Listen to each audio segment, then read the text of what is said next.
Fala, família! Que alegria estar novamente com vocês aqui no Casa, Família e Companhia. E é claro, sempre em boa companhia, em excelente companhia.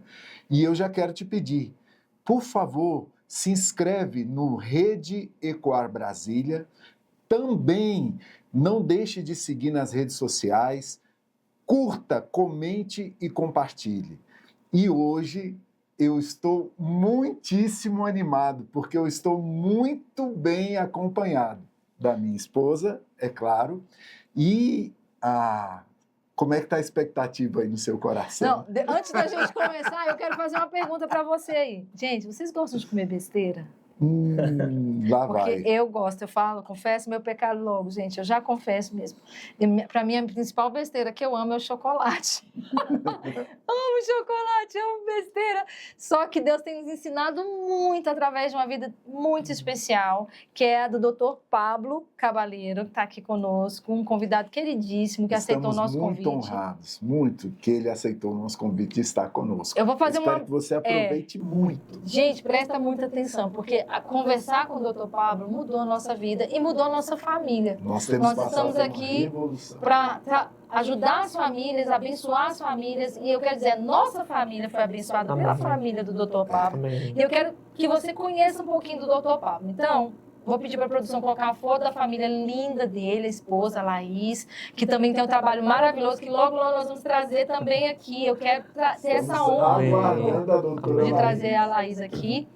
O lindo Benjamin, que está ali com eles também. A Maria, que está com o Senhor. Sim. Mas é uma família maravilhosa. Amém. Que tem nos abençoado. E para quem não conhece, o Dr. Pablo é biólogo. Eu vou ler, porque é muita coisa. É muita coisa. Biólogo, biohacker, terapeuta, naturopata e ortomolecular, especialista em medicina funcional integrativa. E, acima de tudo, ele é um homem de Deus, que tem nos abençoado grandemente e nos ensinado muito sobre alimentação. Bem-vindo, doutor. Que alegria, que honra receber você aqui com a gente. Gente, muito obrigado. Eu queria agradecer a oportunidade, eu queria agradecer o convite de poder partilhar a mesa com vocês. Amém. A mesa ela tem um significado muito importante para mim e foi um lugar que Jesus ele operou milagres e ensinou muito.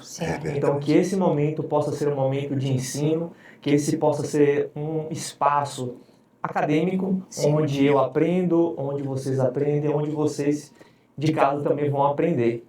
Então, fica aqui meu agradecimento. Obrigado, doutor. Alegria enorme. E, como eu falei com vocês, nós acabamos de começar uma revolução na nossa vida, na nossa família. O doutor Pablo, ele conversou conosco, ele nos expôs a importância da alimentação desde o início da história do ser humano. E eu pedi a ele que ele compartilhasse com você essas verdades que para nós têm sido libertadoras. Foi muito interessante que a gente começou a conversar com a nossa filha sobre isso. Como vocês sabem, isso aqui é uma conversa de família, né? Vocês estão acostumados, o doutor Pablo está aqui chegando também. Somos irmãos. Somos irmãos. E a gente conversando com ela, falou, mãe, falar da importância da alimentação, ela é quase que óbvio. Mas a questão não é só a importância da alimentação, é o que aconteceu com a alimentação do ser humano desde o início da humanidade. Porque nós vemos que nós deveríamos estar nos alimentando melhor, porque a tecnologia, em tese, nos traria isso, mas o que a gente vê é que nós estamos nos alimentando pior. O que o senhor acha que aconteceu aí nesse processo e que fez com que isso acontecesse? Tem provocado, inclusive, o adoecimento da humanidade de uma maneira geral. Sim. A resposta simples e direta é o vício. Uau. Todo mundo gosta de uma besteirinha, inclusive eu, obviamente. Mas por que isso acontece? Isso foi provocado, isso foi feito de forma consciente, justamente para nos aprisionar, gerar um vício dentro de nós. E nós sabemos que todo vício é um pecado. Sim. E trazendo essa análise, lá em Gênesis, o que fez o pecado entrar no mundo foi que Adão comeu o que não era para ser comido. Então ele degustou de algo que não era para ser degustado. E ali começa todo o processo. E se a gente parar para analisar, na sequência, Esaú ele vende seu direito de primogenitura por comida, por um prato de lentilha. Mais à frente, quando a gente vai olhar, analisar, quando Jesus chega no deserto para ser tentado, com a primeira arma que Satanás ele tenta contra Jesus. Comida. Transforma essa pedra em pães. E aqui, só abrindo um parêntese, tem algo muito especial nesse contexto. Porque foram 3 tentativas. Ali o que Satanás estava tentando fazer com Cristo? Ele estava tentando afetar, de alguma forma, as 3 estruturas do ser humano. O corpo, a alma e o espírito.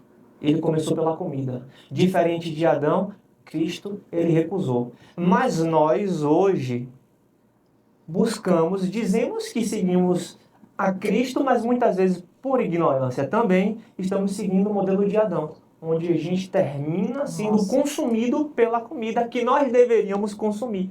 Uau. Gente, que forte. Então isso é muito profundo, e Paulo vai dizer aos Filipenses que o Deus dele é o ventre.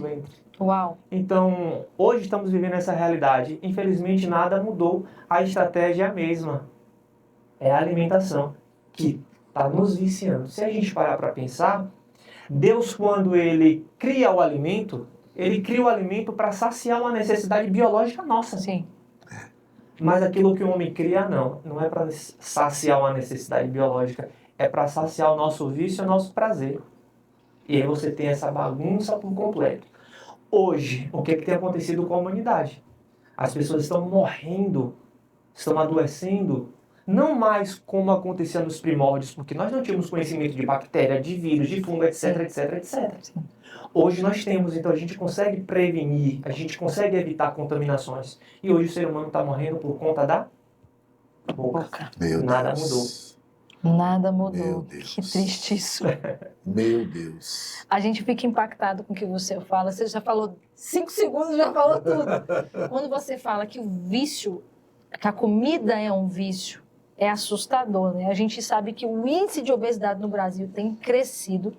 55% dos adultos brasileiros estão com excesso de peso. E a gente está falando de peso, né? E quando fala-se de saúde, porque nem sempre é só o peso. Às vezes uma pessoa que não tem o excesso de peso, mas tem um colesterol alto, tem problemas de diabetes, tem outros problemas associados. E a gente ignora que a comida é um vício. A verdade é que a gente não trata como vício. Você acha que esse problema alimentar é um problema cultural também, inclusive entre os cristãos, entre as famílias cristãs? Com certeza. Isso é um problema que foi gerado desde Adão. Ponto. E na sequência a gente só vai descer ladeira abaixo. Porque se a gente parar para analisar, a Bíblia me ensina a comer menos do que ela me ensina sobre jejum. Sim. Por que a Bíblia fala sobre isso? Tem um propósito. E que depois a gente pode até discutir sobre isso. Eu quero que a gente pode falar sobre jejum. isso. Mas nós nos afastamos daquilo que é natural. A partir do momento que o ser humano ele entende a manipular a natureza, trabalhar com a agricultura, o que ele faz com Deus? Deus que provia todas as coisas para o homem. Mas a partir do momento que ele forma uma sociedade, ele aprende a lidar com a terra, ele diz assim, Deus, se afaste aqui porque agora eu sei manipular. Então o homem, a partir dali, lá da época da Mesopotâmia, ele começa a trabalhar com a agricultura e começa a produzir seu próprio alimento. E aí o que acontece? Nós temos uma mudança radical na nossa alimentação. Aquilo que era natural, que vinha da própria natureza, o ser humano ele começa num processo de readaptação, ele vai manipulando. E geralmente, quando o homem coloca a mão em alguma coisa, quando está afastado da presença de Deus, geralmente acontecem grandes erros. Então, na minha concepção, os grandes equívocos, eles começam lá atrás. E aí vai passando de geração em geração, e o homem ele tem interesse em quê? Em lucrar. Então vem um processo de comércio, eu preciso produzir mais, eu preciso vender mais, e o que eu posso fazer para antecipar a colheita? E aí a gente começa a entrar nesse mundo que nós temos hoje, por exemplo, agrotóxico, alimentos transgênicos, enfim, tudo para antecipar um processo, para gerar lucro e renda. E em contrapartida, voltando a falar sobre o vício. E ali, por exemplo, nos alimentos industrializados, você tem inúmeros ingredientes que fazem mal para a saúde. E também tem ingredientes que te viciam. É um efeito dopaminérgico, por isso que é tão difícil lutar contra isso. Não é fácil, de fato e de verdade, porque todo mundo gosta de comer besteira, porque é gostoso. Libertação. É um processo de libertação. Por isso que Cristo veio, para nos libertar. Uma das primeiras coisas que ele nos ensina é isso. Vem sobre isso da comida. Eu costumo dizer assim, quando nós conseguimos, não por nossa força, obviamente, é o Espírito Santo que habita em nós. Mas quando nós conseguimos romper esse vício, o primeiro vício de todos é o vício da alimentação. Eu venço isso, os outros vícios eu consigo vencer com mais facilidade. Uau. O senhor tocou numa coisa muito interessante, que isso foi passando de geração em geração. E é justamente o nosso foco aqui, né, amor? A família. A gente entender que a maneira como nós nos alimentamos influencia a maneira como os nossos filhos se alimentam. Nós temos vivido isso em casa. Influencia. Foi muito interessante quando nós nos consultamos, o senhor falou da sua experiência, como uma alimentação transformada mudou até a sua mente. Fala um pouquinho sobre isso, doutor, sabe por quê? Eu tenho lido algumas pesquisas sobre a influência da alimentação até em crianças com transtorno no espectro autista. Sim. Sabia, amor? Uau. A nutrição Sim. sendo aplicada como tratamento dessa área. Eu achei tão interessante. O senhor pode falar um pouquinho sobre isso com a gente? Vou contar um pouco da minha história na minha infância, tá? Certamente, se eu fosse uma criança da atualidade, eu teria algum diagnóstico. Porque eu sempre tive dificuldade, eu tinha dificuldade na leitura, eu não conseguia ler. Olha só. Então, por conta dessa dificuldade, eu não conseguia me concentrar. Eu lia uma linha, minha cabeça já estava em outro lugar, eu não conseguia assimilar o que eu estava lendo, eu mudava a página e me perguntava, o que foi que eu li? Então, por conta dessa dificuldade na leitura, eu nunca me interessei por livros, por literatura. Porque eu não conseguia, não era por desleixo apenas, é porque eu não conseguia. O meu processo de aprendizado era outro. Aí depois de muito tempo eu vim entender a criança que eu era e por que eu estava daquele jeito. O meu cérebro estava inflamado. Mas por que meu cérebro estava inflamado? Porque minha alimentação era toda errada, era toda modificada. Minha alimentação era praticamente glúten. Glúten pela manhã, glúten quando eu ia para a escola, no lanche da escola, no almoço era glúten, no lanche da tarde era glúten e no jantar era glúten. Era praticamente pão. Pão, ele inflama o intestino e inflama o cérebro. Então, meu cérebro era todo contaminado, então eu não conseguia render. Eu dormia super mal, eu tinha problemas sérios de rinite, sinusite. Era diariamente, eu acordava, meu nariz estava só Jesus. Eu tinha dor de cabeça, na escola não conseguia me concentrar, não aprendia. Repeti de ano 2 vezes. Mas a partir do momento que eu fui desenvolvendo, que eu fui estudando, que eu fui entendendo de fato o que me prejudicava, isso mudou completamente. Recentemente, há 2 meses, eu li 10 livros, mas eu não li apenas. Eu consumi aquilo, eu degustei daquilo, eu aprendi com aquilo. Hoje, a minha alegria está nos estudos, está na literatura. E lá na minha infância, era completamente comprometida. Então, muitas vezes, hoje, o que nós vemos em sala de aula, sobretudo com crianças, cérebro inflamado. Uau. Por quê? Porque a alimentação está interferindo nesse processo. Monossódio glutamato, um ingrediente que está em praticamente todos os alimentos industrializados, é assassino de neurônio. Ali estão matando os neurônios das nossas crianças. As nossas crianças estão cada vez mais adoecidas. Sim. O processo está antecipando. As gerações estão sendo ceifadas por conta da alimentação, muitas vezes, por conta do hábito de vida. Porque, infelizmente, nós aprendemos tudo errado. O que eu penso? Nós estamos dentro de um sistema. Babilônia não deixou de existir. Uau. Existe o peso espiritual da Babilônia ainda. Sim. E o interesse não é gerar verdade, o interesse é gerar mentiras para todos nós. Sim. E nós estamos crescendo em um meio onde está claro, nítido, que todos estão passando por um processo de adoecimento e a gente ainda não consegue enxergar a verdade. Por isso que eu glorifico a Deus pelo convite que vocês me fizeram. Porque aqui essa voz pode ser doada para toda parte do mundo, alcançar vidas, alcançar famílias, alcançar crianças que ainda nem nasceram. Uau. É isso. É isso. É que é uma mesa de conversa. Enquanto o senhor falava, eu me lembrei, porque hoje é muito difícil, é muito raro não ter uma família que tenha sido afetada por algum caso de câncer. Eu nunca vi tantos casos de câncer como na atualidade.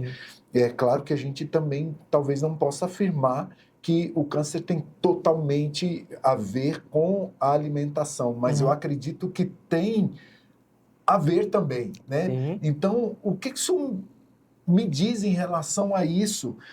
Se essa alimentação distorcida, viciada, ela tem também influência sobre os casos de câncer da atualidade? Então, Hoje, pesquisas apontam que 5% dos casos de cânceres são originados de forma genética. Então, geneticamente falando, o que acontece de casos de câncer é apenas 5%. E os 95%? 5% é nada. É muito pouco dentro de uma perspectiva. O que a gente está percebendo? Que a alimentação está diretamente associada ao desenvolvimento, aparecimento, surgimento de câncer. Hoje o câncer é a segunda doença que mais mata no mundo. A primeira é problemas cardiovasculares, mas já está para passar. E o que está acontecendo? Hoje nós estamos comendo super mal, nós não estamos fazendo mais atividade física, nós estamos nos escondendo do sol, estamos vivendo uma vida artificial. Deus nos chamou para uma vida natural e nós estamos vivendo de forma artificial. Por exemplo, aqui, cadê o sol? Não tem sol. Nós tínhamos que estar exposto ao sol. Claro que quando eu falo isso é tudo com muito equilíbrio, obviamente. Mas nós estamos deixando de viver aquilo que Deus nos chamou para viver. Sim. Então, qual é a minha ideia? Parece um pouco loucura, mas para mim tem todo sentido. O que para mim é o câncer? O câncer é um pedido de socorro da sua própria célula. O que acontece? Deus, que eu falei para vocês até na nossa consulta. Sim. Deus, quando ele cria a terra, ele criou a terra. Foi a responsabilidade de Deus. Depois que Deus cria a terra, ele organiza a terra. A terra era sem forma e vazia. E ele começa a ajustar as coisas.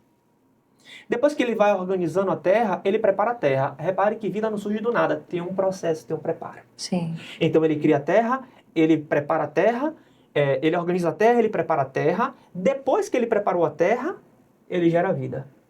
E depois que ele gera vida, ele promove a manutenção da vida. Essa manutenção é descanso. Hoje, o que a gente mais ouve falar? Eu estou cansado, eu estou cansado, eu não tenho tempo para dormir, eu preciso fazer isso, eu preciso fazer aquilo. Nós estamos nos matando. Sim. E isso vai reverberar sim na nossa saúde, que vai promover, que está associado ao desenvolvimento do câncer, por exemplo. Então, alimentos processados, industrializados, agrotóxicos, etc., promove o aumento do câncer. Açúcar é alimento de câncer. Quanto mais eu consumo açúcar, significa dizer que mais eu vou alimentar a célula cancerígena e essas vão ter força suficiente para continuar se multiplicando. E o consumo de açúcar é quase 100 vezes maior do que uma célula normal, uma célula cancerígena. Então é assombroso. E o que é que nós mais comemos hoje? Açúcar. Em tudo. E quando eu falo açúcar, eu não estou falando do doce. Porque às vezes a gente tem essa consciência, quando fala de açúcar, é o doce. É aquele açúcar cristal que a gente coloca no café. Não é esse açúcar que eu estou me referindo. O açúcar que eu me refiro é esse também. Mas são os carboidratos. E nossa alimentação é basicamente carboidrato. Carboidrato deveria ser um complemento da alimentação. Hoje não. É a parte principal. A gente olha para o nosso prato e a gente vê o quê? Macarrão, feijão, arroz. E a carne está onde? E a gordura está onde? A gordura, vilanizaram a gordura. A gordura é extremamente importante para a nossa saúde. Inclusive para a prevenção de doença. E aí, voltando a falar do câncer, eu entendo que quando Deus ele faz tudo isso, a terra que Deus cria chama-se Pablo. Chama-se Ulisses. Sim. Chama-se Paula. Sim. Deus nos criou. E agora Deus está dizendo para a gente, vocês têm responsabilidade. Só que nós estamos sempre terceirizando as nossas responsabilidades. Sobretudo para Deus. Sobretudo para Deus. Porque a gente leva uma vida adoecida e quando de fato a doença ela aparece, a gente vai e busca a Deus por cura. Sendo que nós somos os responsáveis. Ou a gente terceiriza a nossa saúde para os médicos, ou a gente terceiriza a nossa saúde para os profissionais da área de saúde, a gente terceiriza a educação dos nossos filhos para a escola, a gente terceiriza o ensino bíblico para as igrejas. Nós sempre estamos terceirizando as responsabilidades. Mas Deus está nos chamando para assumirmos a nossa responsabilidade. É, isso. Então eu preciso fazer o quê? Organizar essa terra, que é o meu corpo. Sim. Eu preciso preparar o meu corpo. Quando isso acontece, eu promovo vida. A vida, ela aparece, porque se respeita aquilo que Deus fez. É a criação. Então, eu busco desenvolver um trabalho de saúde redentiva, porque isso é o que Jesus veio fazer. Ele veio redimir a saúde. Sim. E nós precisamos aprender com Cristo e não seguir o modelo de Adão. Então, hoje, o câncer, não só ele, mas inúmeras doenças metabólicas estão associadas à alimentação. porque a gente tem picos de insulina que vai bagunçar toda a nossa estrutura. Por exemplo, o Alzheimer. Eu ia falar do Alzheimer. É o excesso de carboidrato. O câncer é excesso de carboidrato. Infelizmente, a nossa sociedade vive nesse meio. Excessos. E nós precisamos trazer o equilíbrio. Não é ser radical, mas é o equilíbrio. Deixa os excessos. Precisamos voltar para a originalidade, para quando Deus nos chamou e nos criou. Sim. Interessante você colocar essa questão do equilíbrio, porque essa é uma pergunta que todo mundo se faz. Gente, isso é impossível se alimentar desse jeito. A minha filha mesmo, eu estava comentando, ela estava falando, mamãe, é muito difícil. Eu falei, olha, nós estamos no processo, tem os seus desafios, mas você começa a entender muito do que a Bíblia diz, que todas as coisas são lícitas, mas nem todas me convêm. E agora, como de forma prática eu posso trazer isso para o cotidiano, doutor? Porque eu entendo que não é uma mudança de um dia para a noite. A gente teve uma conversa muito boa e uma coisa que a gente pode compreender é que a mudança começa na mente. Né? Não adianta você tentar implementar a mudança assim a ferro e fogo se a sua mentalidade não estiver transformada. Mas como é que a gente pode trazer isso para o cotidiano de uma casa, por exemplo? Já que a gente está falando para as famílias. Como, de maneira simples, ele pode começar essa mudança dentro de casa? De uma forma muito simples e bem direta. Abrir menos e descascar mais. Uau, doutor, essa foi top demais. Abrir menos e descascar mais. É a origem, é o natural. Aquilo que Deus produziu, de fato isso é perfeito, porque Ele é perfeito. O que o homem produz pode ter um auxílio divino, mas nós precisamos tomar cuidado, porque às vezes o homem está ali atrás dos seus próprios interesses. Sim. Então, qual é o ganho que eu vou ter comendo um salgadinho, por exemplo? Nutricional nenhum. Muito pelo contrário, eu vou ter déficit. Só o vício, né? Que tá cheio. E é limitar o meu vício. Porque o sistema faz isso com a gente. Ele nos vicia para que nos tornemos aprisionados. Diferente da época de Cristo, que o Império Romano ele estava ali ativo, você via quem não se comportava era detido, era crucificado. Hoje o sistema mudou. A prisão continua.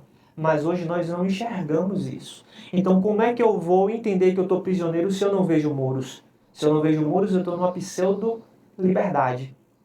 Mas Cristo nos chama para a liberdade total. Uau. E eu preciso desconstruir esses vícios. Porque os vícios, eles me aprisionam. Por exemplo, o celular é uma bênção na internet.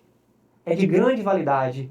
Mas, se eu não me policiar, isso pode gerar danos para a minha vida, para a minha saúde mental, para a minha família, inclusive. Sim. Nós achamos que estamos livres, mas na verdade, por exemplo, o Instagram ele vai me entregar aquilo que eu desejo, aquilo que eu gosto. Ele sabe o meu gosto, que é diferente do de vocês. Então ele vai entregar para vocês aquilo que vocês gostam. E o que é que vai acontecer?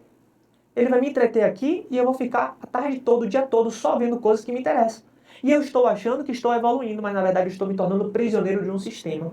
Meu Deus. Então a gente precisa entender essas coisas para a gente poder reestruturar a nossa vida, reestruturar a casinha, reorganizar a terra. Sim. Em relação ao que você trouxe sobre a consciência, isso é de fundamental importância. Por quê? Se não chega no nível de consciência, não gera mudança. A metanoia precisa acontecer. Sim. Só que para chegar nesse nível, que é de fundamental importância para todo o processo de transformação, primeiro a gente precisa apresentar o conhecimento. Nós precisamos conhecer o que é certo e o que é errado. Depois que a gente conhece, a gente precisa chegar num outro nível, que é o nível da compreensão. A compreensão é um pouco mais profunda do que um simples conhecimento. Eu vou até melhorar. Antes da compreensão, é necessário aprender. Então, eu tenho um conhecimento que gera aprendizado. Do aprendizado, eu gero a compreensão. Da compreensão, eu gero a mudança de mente. Sim. Com a compreensão, eu gero a consciência.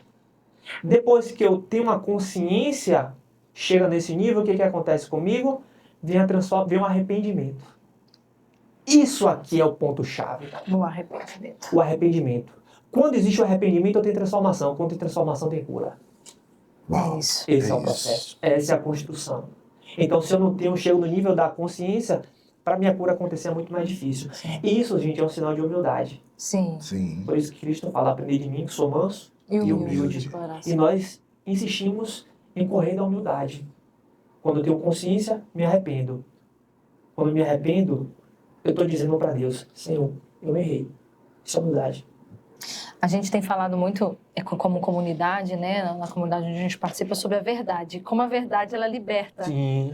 Né? E como é verdadeiro, é muito melhor a gente admitir, eu tenho um vício. Uhum.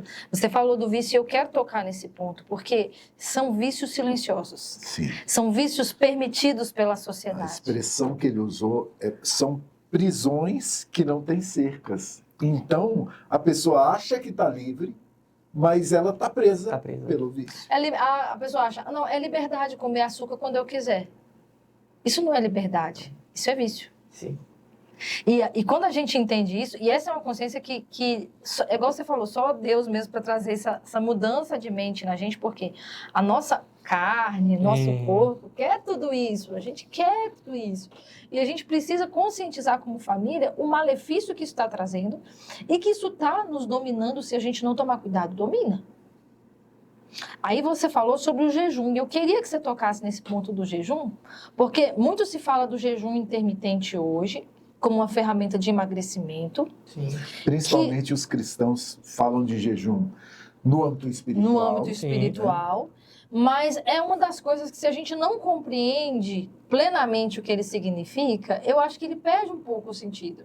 Não pode ser um ato meramente religioso, sim, ou não meramente também humano. Né? Igual a gente começou essa mudança alimentar e a gente entendeu que isso tem que ser oferecido a Deus.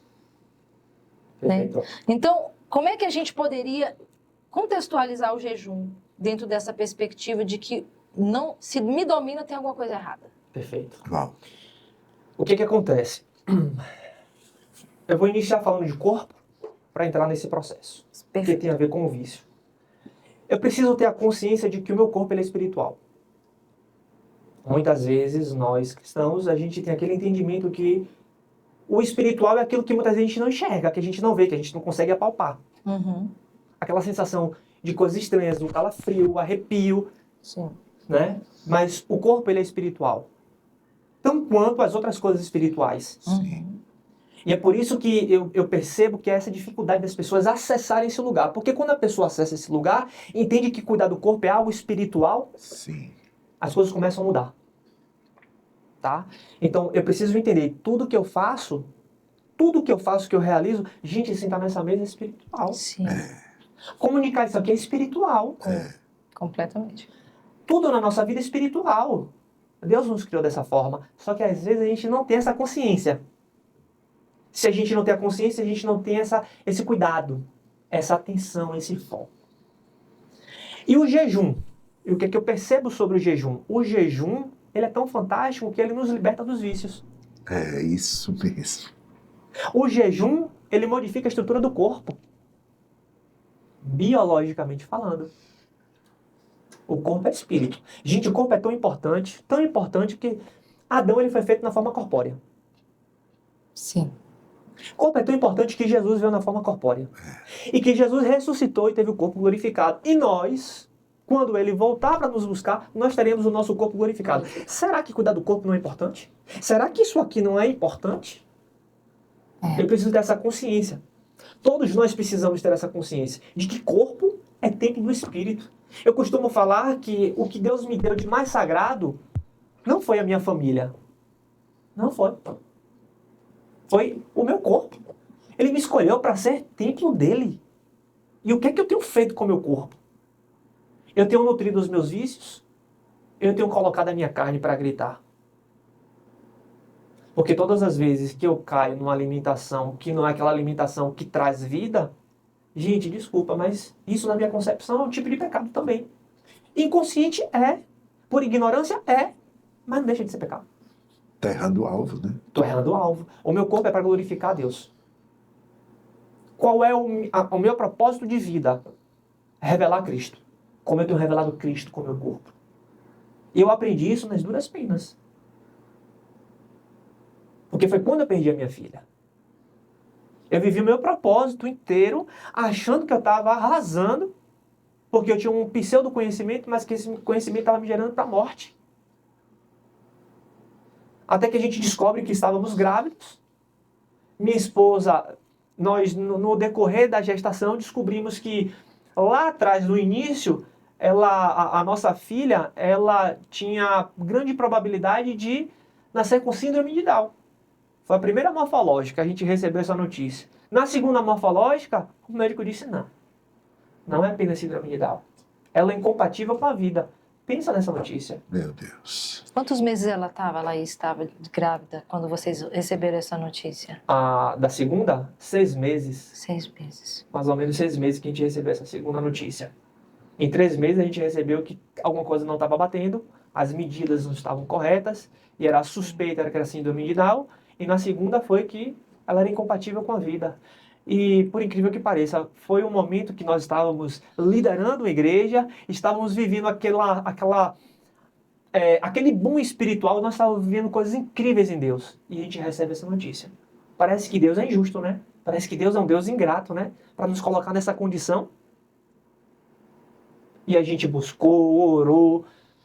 Ela não tinha... Os médicos diziam que ela tinha 95% de chance de nem nascer. Ou seja, ia ser uma morte intraútero. E aí, claro que houve desespero. Claro, nós buscamos, oramos, acreditamos no milagre até o fim. Mas teve um dia que Deus falou comigo, filho, para uma árvore crescer e dar bons frutos, uma semente precisa ser rachada. Meu Deus. Forte demais. E aquilo ali eu entendi qual foi a mensagem. Eu entendi que a minha filha seria essa semente. E hoje, gente, o que a gente está vivendo é exatamente isso. Eu sei que é o início do que Deus vai fazer. Sim. Amém. Então nós precisamos, vou até me corrigir, talvez não precisássemos passar por aquilo, mas o Senhor permitiu que passássemos por aquilo, viver esse processo.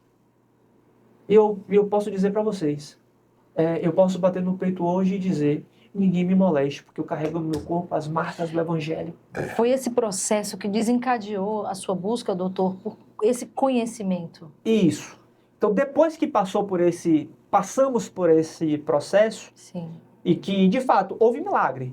Minha filha não está conosco, mas está com Deus. Sim. Eu costumo dizer que ela foi muito inteligente, muito sabida. Ela escolheu a melhor parte. Ela preferiu ficar com o melhor pai. Sim. Ponto. Mas, a partir dali, eu comecei a buscar. Eu comecei a estudar para entender algumas coisas. Eu não tive resposta para tudo, mas para outras coisas eu tive.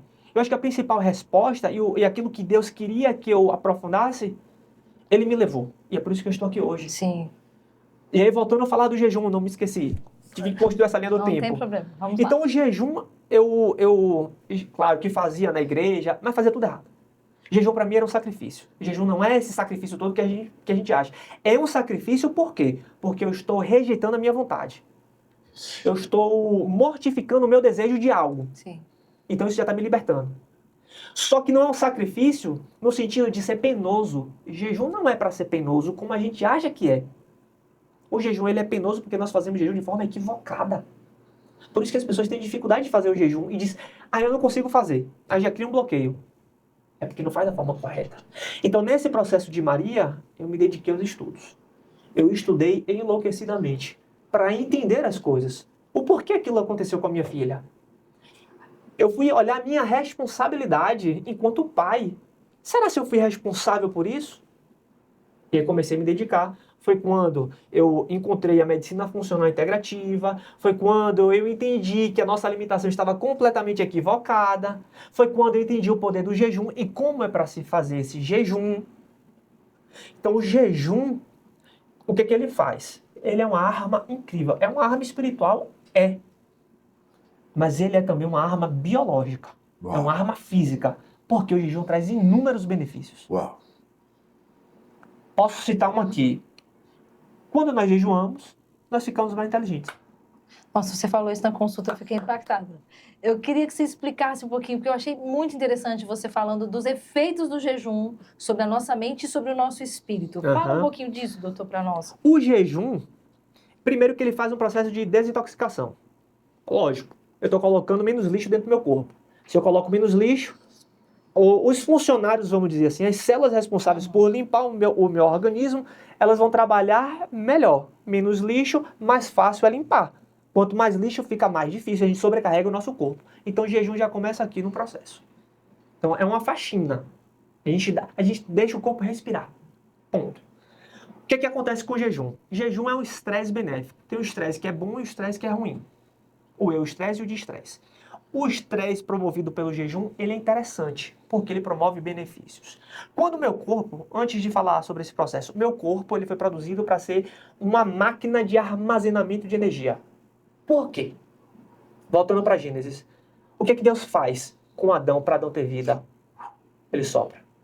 O ruá de Deus, o fôlego de vida. Eu costumo dizer, o que é esse fôlego? Energia. Deus colocou energia dentro de Adão, dentro do homem. Por isso ele conseguiu respirar e gerar energia. E aí o que acontece? O meu corpo, Deus deu a ordem ao ser humano. A primeira foi, viva. Por isso que é tão difícil lidar com a morte. Porque nós não fomos programados para a morte, e sim para a vida. Sim. Então, para não morrer, eu preciso cultivar minha energia. Se eu gastar muita energia, eu vou ficar sem energia, minha bateria vai riar e uma hora o meu corpo não vai funcionar. Então, o nosso corpo é uma máquina para armazenar energia. Sim. E o que o jejum faz? Parou de entrar comida, o alimento. O alimento, ele é digerido para ser transformado em energia. Se não está entrando alimento, eu não estou produzindo energia. Se eu não produzo energia, o que vai acontecer? Eu vou ter um déficit energético. Teoricamente, eu vou morrer. Só que o jejum é um processo completamente diferente. Por quê? Quando eu faço o jejum, não entra comida. O meu corpo entende, opa, eu preciso guardar mais energia, porque está faltando produção de energia. Então a hora vai acabar. Então o corpo ele começa a se ajustar, para evitar as perdas energéticas. Pasmem. As células que mais produzem energia são as células saudáveis ou as células adoecidas? Produzem? Que produzem mais energia são as células saudáveis ou são células deficientes? Não sei, doutor. Saudáveis? Não são os deficientes. Não, são as deficientes. Olha que loucura. Deus, que loucura. As células cancerígenas produzem mais energia. Elas gastam mais energia. Elas precisam gastar mais energia. Ah, tá. Entendi. Certo? Elas gastam muito mais energia do que as outras saudáveis. Isso, Pronto, você chegou no ponto. Ela gasta mais energia, não é que produz mais energia. Ela gasta mais energia. Se ela está gastando mais energia, não está tendo energia, o que acontece com o meu corpo? Opa, eu vou morrer. E o que ele faz automaticamente? Tira a energia dela. Um processo chamado de autofagia. O que é esse processo de autofagia? As células boas começam a eliminar as células ruins. Porque elas consomem demais. Porque elas estão consumindo muita energia. A célula cancerígena, ela precisa de 100 vezes mais ou menos, energia do que a célula, gasta mais energia do que a célula normal. Então ela gasta muita energia, significa dizer que a minha célula boa vai consumir a célula cancerígena. Jejum evita câncer. Uau. Eu já ouvi falar muito sobre isso, inclusive experiências de pessoas que eu conheço que falaram que sentiram assim, pelo jejum, a prática do jejum, trazendo benefícios no tratamento de câncer, de células cancerígenas, diminuindo tumores. É assombroso. É assombroso. É assombroso. Eu já li sobre isso. O jejum, ele é hoje uma prática, uma prática alternativa no tratamento do câncer, principalmente em quimioterapia. Ele inibe os efeitos colaterais da quimioterapia. Uau. Por incrível que pareça. Nossa, isso é incrível, porque eu tive minha mãe fez um tratamento de câncer e como ela ficava fraca, a quimioterapia Exatamente. deixa a pessoa extremamente fraca. Aí você vê, você vai botar essa pessoa para jejuar? Qual é o sentido disso? Não tem lógica, né? Gente, entenda, vamos ser responsáveis. Exatamente. Com acompanhamento, tá? Essa Exatamente. prática de Jejum jejum da forma terapêutica correta, que o doutor está colocando não é uma coisa que você vai fazer sem um acompanhamento. Do nada, eu quero fazer jejum porque é bom, não pronto, pode. Não pode. Não, Jejum é desse da jeito. forma Correta, Correta. acompanhado por um profissional. Porque isso é muito importante, doutor, para as pessoas falarem assim, não vamos ser responsáveis. Exatamente. Ainda mais para uma pessoa que está fazendo tratamento de câncer ou de qualquer outra enfermidade, que vai usar o jejum como uma prática terapêutica, ela tem que estar acompanhada por um profissional Perfeito. especializado Não, pior, nisso a aí. pessoa fazer jejum, começou salgadinho, piorou. Piorou, Acabou. exatamente. Acabou. Piorou. Tem um processo, por isso que eu falo, muitas vezes as pessoas fazem o jejum de forma equivocada. A alimentação está errada. Primeiro a gente corrige a alimentação para entrar no jejum. Sim. Não é assim aleatório. Ele é fantástico, mas também precisa saber fazer. Sim. Então, primeiro ponto, o jejum, ele melhora a nossa imunidade, ele ajuda a limpar o nosso corpo, ele auxilia no processo de tratamento do câncer e evita o câncer. Um detalhe, eu atendi um paciente que me procurou, tinha descoberto um câncer no intestino. Ele estava num processo já, estava no início, mas ele já estava sentindo algumas coisas, já estava defecando sangue. E aí ele me procurou e a gente modificou toda a estrutura porque, infelizmente, a orientação que ele recebeu foi completamente equivocada. Então a gente trabalhou com a alimentação, reestruturou muitas coisas para depois ele poder fazer a cirurgia. Resultado desse processo, 3 dias de mudança alimentar, ele já tinha parado de defecar sangue. Olha como a alimentação ela influencia diretamente no nosso organismo. Ou a saúde ou a doença. Estava inflamado, né? Completamente inflamado. Um outro detalhe importante que eu falei que o jejum, ele nos deixava mais inteligentes, né? Explica isso, porque tem muita gente precisando. O jejum, como eu estava falando, ele promove um estresse positivo para o organismo, tá? Então, o que acontece? Um dos órgãos que mais gasta energia é o meu cérebro. Então, na ausência de energia, o que acontece? Ele vai começar a ter dificuldade. Então, o jejum, ele promove uma proteção para esse cérebro. Então, o jejum, ele faz com que o meu corpo produza uma substância que protege o meu cérebro e faz com que nasçam novos neurônios, que é o BDNF, é um neuroprotetor. Então, a atividade física auxilia o corpo a produzir mais BDNF. E o jejum faz isso também. O que aconteceu com o ser humano? Ele se diferenciou dos outros animais, de outros seres vivos. Claro que Deus criou o homem com essas características. Mas uma coisa que potencializou uma explicação biológica é que o ser humano não foi criado para ficar estático em um lugar. Ele foi criado para atividade física. Então, o ser humano, desde sempre, ele era nômade. Ele tinha que migrar de uma região para outra. E essa estrutura de vida do ser humano favoreceu o desenvolvimento cerebral por conta do BDNF. Quanto mais atividade eu faço, mais eu produzo BDNF. Mais produzo BDNF, mais hipertrofia cerebral eu vou ter. Então, o jejum também ele vai estimular a produção do BDNF. Além do emagrecimento, obviamente. Sim. E outro detalhe super importante. Com o jejum, a gente faz um processo de reestruturação metabólica. Por quê? Culturalmente, o ser humano ele passou a consumir mais carboidrato do que deveria. Então, nós temos o excesso de carboidrato. O carboidrato, no nosso organismo, ele se transforma em glicose, açúcar. Essa glicose, ela vai para as nossas células para produzir energia. É uma forma de produzir energia rápida, porém, essa energia rápida, ela acaba rápido também. Essa não é a melhor forma de se produzir energia. A melhor forma de se produzir energia é a partir da queima da gordura. Então, o jejum, o que ele faz? Parou de entrar a glicose, o jejum, ele faz com que as minhas células entendam que ela não tem mais glicose para ser queimada e ela começa a consumir as gorduras do meu corpo. Então, as gorduras viscerais, as gorduras que estão entranhadas nos meus órgãos, elas são consumidas. Isso gera saúde para o órgão. E olha que coisa mais interessante. Ela limpa o meu organismo, tira o lixo e transforma esse lixo em energia. É um efeito incrível. Fantástico. Eu vejo que as pessoas jejuam errado, doutor. Eu vou ser bem sincera com o senhor, porque eu vejo assim, as pessoas falam muito, eu jejuei e fiquei tão fraco. Eu falo porque nós passamos por isso no nosso processo também. Há uma sensação de fraqueza que eu acredito que seja uma desintoxicação. Você fala muito de vício, as pessoas precisam entender que toda vez que você está se desintoxicando de um vício, existe ali aquele processo, tem até um efeito nome. colateral, né? É um detox. A gente está desintoxicando processo desse processo, mas depois de um tempo você sente os benefícios. Eu quero contar uma história minha, pessoal. Tenho dores articulares há muitos anos no meu joelho. Eu até achei impressionante. Tomava colágeno, principalmente por causa das dores articulares no joelho. Tenho um problema de condropatia sério nos meus joelhos. E aí eu comecei a fazer essa ingestão de gordura programada. Não é qualquer gordura, tá, gente? Não é qualquer gordura. Doutor, gorduras boas. Eu quero que ele fale um pouquinho das gorduras boas. Foi um dos primeiros benefícios que eu senti. A ausência das dores articulares. Eu falei, como assim? De repente, com 2 semanas de alimentação transformada, as minhas articulações pararam de doer. Eu falei, como? Como? Eu continuei fazendo o mesmo tipo de movimentação que eu fazia antes, não estava fazendo nenhum tipo de repouso, mas eu senti que as minhas articulações não estavam doendo mais.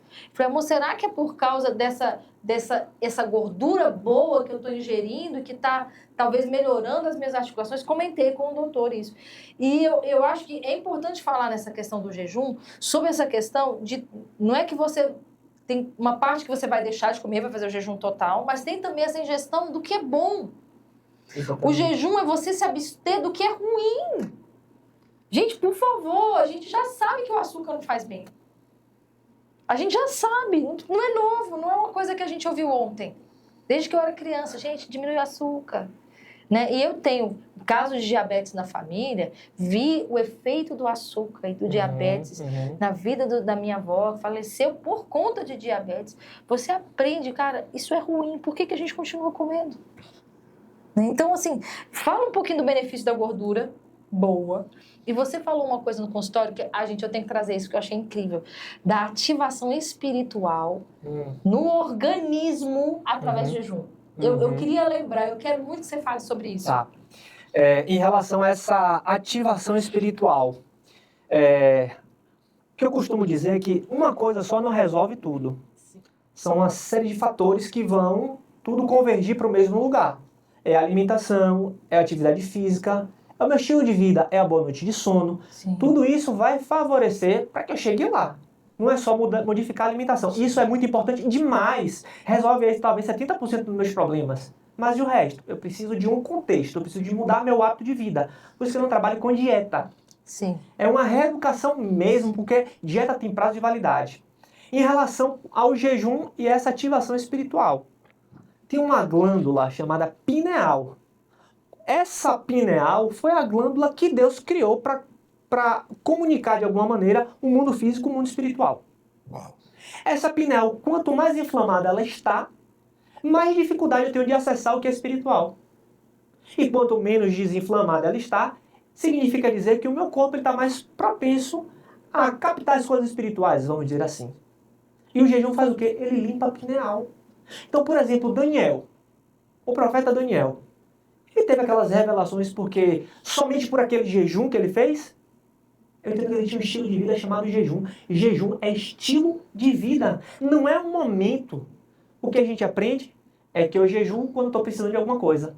E a gente barganha com Deus. Deus não quer barganhar com a gente. De verdade, gente, Deus não precisa do nosso jejum. Essa é a realidade. Quem precisa do jejum somos nós. Isso. Mas parece que a gente está limitando Deus. Sim. O processo é outro, eu preciso entender. Eu passei 9 meses fazendo jejum ininterrupto, 16 horas todos os dias. Nos 3 dias finais desse meu jejum de 9 meses, eu fiz 72 horas de jejum. Qual era o meu objetivo com esse jejum? Transformar o meu corpo, transformar a minha mente e transformar a minha vida espiritual. Por quê? Quando eu trabalho o corpo, o meu corpo não está adoecido, o meu espiritual ele flui muito melhor. Sim. Quando a gente está com uma dor de cabeça, o que é que a gente quer? É orar? A gente quer dormir, a gente quer se trancar no quarto, a gente quer ficar isolado quando a gente está com febre. Agora, quando eu estou bem, diferente. Eu estou com saúde, eu estou com vigor, eu vou orar, eu vou buscar, eu vou fazer propósito. A doença é o inimigo do propósito.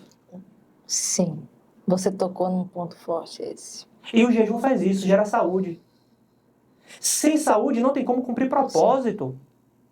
Sem saúde não tem como cumprir missão. Eu não tenho como cuidar do meu filho, eu compartilhei com vocês. Eu tenho um lema na minha casa que a prioridade sou eu.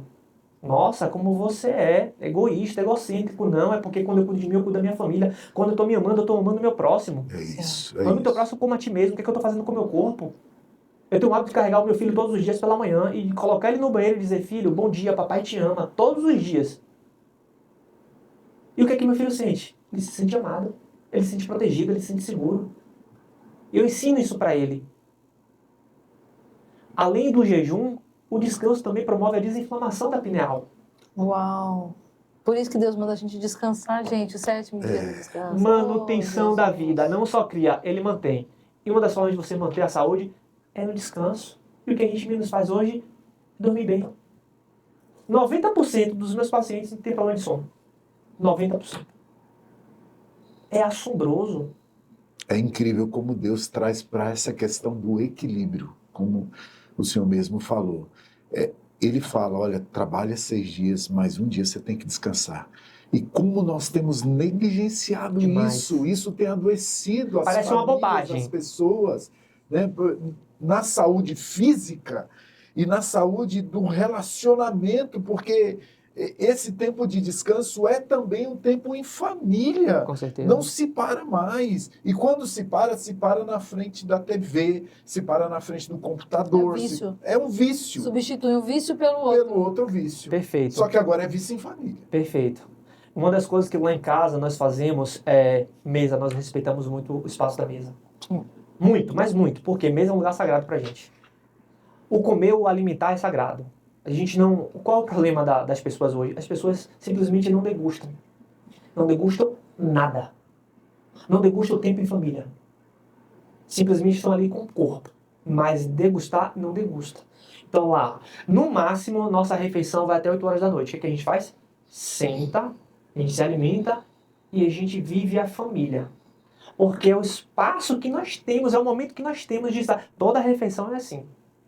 E falar em refeição, voltando a falar da gordura, que eu já tinha esquecido, da importância dessa gordura, a nossa alimentação ela é um pouco diferente da alimentação tradicional. Por quê? Lá em casa, a nossa base alimentar não é o carboidrato. A nossa base alimentar é a gordura. Claro que não é qualquer tipo de gordura. É a gordura boa. Exemplos de gordura boa: abacate, óleo de coco, banha de porco, que foi vilanizada, demonizada. As pessoas simplesmente criaram pavor à banha de porco, mas é extremamente necessária para o nosso organismo. E eu utilizo também a própria manteiga. Né? Então são essas gorduras que eu utilizo na minha casa. Então 70% mais ou menos da nossa refeição, a base é gordura. 60% a 70%, diferente das demais. E a gente coloca a proteína, nós comemos muita carne, e a gente coloca o carboidrato como um acompanhamento. Geralmente eu nem como, mas o meu filho, obviamente, ele come, ele tem apenas 10 anos. E o que é que isso faz?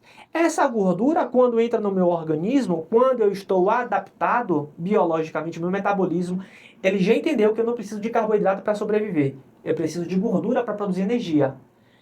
Essa gordura, quando chega dentro das minhas células, ela é processada e é transformada em corpos cetônicos. Meu cérebro ama corpos cetônicos. Meu sistema cardiovascular ama corpos cetônicos. Então, estou alimentando, estou nutrindo de fato, de verdade, o meu corpo. O que acontece hoje com as pessoas? As pessoas estão super alimentadas, porém subnutridas. Eu trabalho com nutrição, não com alimentação em si. Então, essa estrutura faz toda a diferença. Por isso que você tem melhora nas articulações. Por isso que você tem clareza mental. Muitos pacientes chegam para mim, eu estou esquecido, eu não estou conseguindo mais raciocinar, eu não estou conseguindo me concentrar. Eu estou percebendo que eu estou mais acelerado. Então, quando eu modifico essa estrutura alimentar, eu trago clareza, eu trago equilíbrio, porque a gente precisa de equilíbrio. Então, os problemas que aparecem no meu corpo, eles começam a desaparecer. E o mais importante, o detalhe que para mim é surreal, eu não preciso muitas vezes de medicamento. Essa para mim é uma grande conquista, né? Acabar com a gavetinha dos remédios. Um dia eu chego lá, doutor. E vai chegar. Como eu compartilhei com vocês, tem em torno de 5 anos que eu não sei o que entrar na farmácia para comprar um remédio de cabeça. Porque desaparece. Não é mágica. Não é um milagre em si. É o meu estilo de vida. O meu estilo de vida me proporciona viver isso. Como a gente estava conversando. Eu quero viver o que a Bíblia diz que eu tenho que viver. Isso. Eu quero viver no mínimo 100 anos. No mínimo. E eu quero viver bem, com saúde. Mas para eu chegar lá, eu preciso me cuidar agora. O adulto que eu sou é o reflexo da minha infância. Só que a minha melhor idade vai depender do meu presente. E o que eu estou fazendo com o meu presente? Eu preciso ter essa consciência para reestruturar a minha vida. Eu lembro da frase do Robert McShane. Ele disse assim: Deus me deu uma mensagem e um cavalo. Eu matei o cavalo. E agora eu não posso entregar a mensagem. Não é isso que Deus fez conosco? Deus nos deu uma vida. E é só essa vida. E a nossa responsabilidade de cuidar dessa vida. Se a gente acaba com ela, a gente não pode ir adiante. né? E é isso que está acontecendo com muitas famílias. Filhos ficando órfãos de seus pais, porque seus pais não cuidaram da saúde do corpo que Deus deu, né? E quando nós começamos esse processo, eu chamei os nossos filhos, eu compartilhei isso com o Senhor, sentados à mesa, e eu disse para eles, eu disse, o papai e a mamãe estão começando um novo processo, por amor a vocês. Amém, glória a Deus. Porque nós queremos ver vocês crescendo, nós queremos ter saúde para vê-los crescendo, nós queremos ver os filhos de vocês, e nós queremos ter saúde para ver os filhos dos filhos de vocês. Não apenas sobrevivendo, mas vivendo em abundância. É assim, eu quero muito que a gente entenda a nossa responsabilidade pessoal, doutor. Eu acho que a palavra-chave é a responsabilidade. Isso. A mordomia do corpo. Isso. E entender que o corpo é o templo do Espírito. E que cuidar do meu corpo é cuidar da minha família. Isso. A gente veio de uma geração dos meus pais, uma geração que trabalhou muito. Uma geração de homens que trabalharam muito, mas que cuidaram um pouco de si mesmos. Aí deu origem à nossa geração, que é uma geração muito voltada para o prazer, infelizmente. Sim. E agora nós estamos tendo a oportunidade, debaixo desse entendimento, de trazer uma mudança de mentalidade para as nossas casas, sabe? E eu gostei muito da dica que você deu do prático. E eu quero que você feche para nós esse pensamento, realmente falando às famílias sobre essa responsabilidade de que nós temos de mudar a realidade da nossa casa, para resguardar nossas gerações. Eu já consigo te ver, doutor, bem velhinho, saudável. Lá no 120, eu brinco com ele, falo, amor, vamos chegar no 100, vamos chegar no 100. Pastor Luciano Subirá está nesse, ele lançou, né? Vamos chegar no 100, no 120. E eu queria que o senhor falasse, fechasse esse tempo que a gente está tendo tão maravilhoso. A gente ficou quase 3 horas com o doutor na consulta, para você ter uma ideia. É maravilhoso ouvir. Uma manhã inteira. Quando o Laís vier, vamos trazê-lo de novo. Porque é uma alegria ter você aqui, ouvir e realmente beber desse conhecimento que Deus colocou dentro de você. É tremendo. Uma hora eu quero que vocês venham só contar o testemunho. Porque foi uma das grandes partes também do nosso encontro. Eu acho que vai ser muito edificante. Tá vendo, gente? Fica ligado que logo, logo a gente vai trazer o doutor e a Laís, sua esposa, para contar o testemunho para nós. Mas eu queria que o senhor fechasse falando para a gente dessa responsabilidade que a gente precisa assumir do autocuidado e do cuidado da nossa família em relação a essa alimentação. Um dos pontos que eu vejo que Jesus fez. Jesus curou muita gente. E eu fico me perguntando, essa cura, a profundidade dela, o que essas curas elas de fato estavam representando? E eu cheguei numa resposta. E eu sei que é só uma partezinha da resposta. Porque o evangelho é profundo, ele é simples, mas ele é muito profundo. E todo dia tem uma pílula nova. Verdade. E o que eu aprendi foi, Jesus ao curar aquelas pessoas, ele trazia dignidade para aquelas pessoas. Sim. Pensa comigo. Um leproso naquela época. Ele estava à margem da sociedade. Ninguém queria conta. Ninguém podia chegar perto. Nem tocá-lo. O que essas pessoas comiam? Como é que essas pessoas se sentiam? Meu Deus, é mesmo. Aí Jesus chega, está curado. O que Jesus faz? Jesus só não cura essa pessoa fisicamente. Jesus traz essa pessoa para o centro da sociedade, porque ela estava à margem. À margem. Hoje, o que nós estamos fazendo? Nós estamos colocando nosso próprio corpo à morte. Somos nós que estamos fazendo isso, não é outra pessoa. Eu tenho o poder da decisão. Eu escolho se é isso ou se é aquilo, qual o caminho que eu tenho que fazer. Eu não posso, voltando a falar da autorresponsabilização, eu não posso culpar o outro pelos meus erros. Eu ia culpar Deus porque eu enfrentei aquele processo com a minha filha? De jeito nenhum. Eu precisei fazer uma autoanálise. Uma autocrítica de mim mesmo. Qual o caminho que eu estava usando? Qual o caminho que eu estava percorrendo? Pasmem, você sabe a realidade dos pastores, que muitos não fazem ideia. Mas minha alimentação era praticamente McDonald's. Compartilhamos isso contigo. É doloroso. A gente não tem tempo para comer, tem que ser uma coisa rápida, prática. E o que é rápido e prático muitas vezes é o pior. Então essa era a minha refeição praticamente. Como é que eu queria produzir? Como é que o meu corpo iria ter saúde? que eu penso? É a mesma coisa no mundo espiritual. Eu pergunto geralmente. Um corpo que é templo do Espírito, tem um Espírito, o Espírito Santo, ele vai ter espaço para manifestação demoníaca? Não. Não tem como. Não bate. É santo. Santo não se mistura com sujo. Ponto. Da mesma forma, se eu tenho saúde, não tem espaço para doença. Amém. Simples assim. Saúde, ela precisa ser semeada. Saúde, a vida ela é divina. A saúde é nossa responsabilidade. É nossa responsabilidade. É aquilo que eu faço ou deixo de fazer que gera saúde em mim. Então eu não posso lançar para Deus uma responsabilidade, eu não posso lançar para o médico a responsabilidade de cuidar de mim. Eu preciso ter a consciência de que eu preciso cuidar de mim, porque tem outras pessoas que dependem de mim. O meu filho depende de mim. Então, quando eu digo não para o açúcar, eu estou dizendo sim para o meu filho. Eu estou dizendo sim para minha esposa. Sim. Quando eu digo que eu sou a minha prioridade, é porque eu estou dizendo para eles, vocês também são minha prioridade. Sim. Porque quando eu cuido de mim, significa dizer que eu vou ter vida e saúde para cuidar de vocês. Não dá para eu anular a minha vida pensando no outro. Não é isso que a Bíblia me ensina. Um detalhe importante, no avião, uma das primeiras orientações que a gente recebe é quando cair a máscara, coloque em você, depois você salva o outro. Primeiro somos nós, porque se nós não tivermos saúde, nós não podemos ajudar o outro. Sim. A gente vai atrapalhar o outro, na verdade.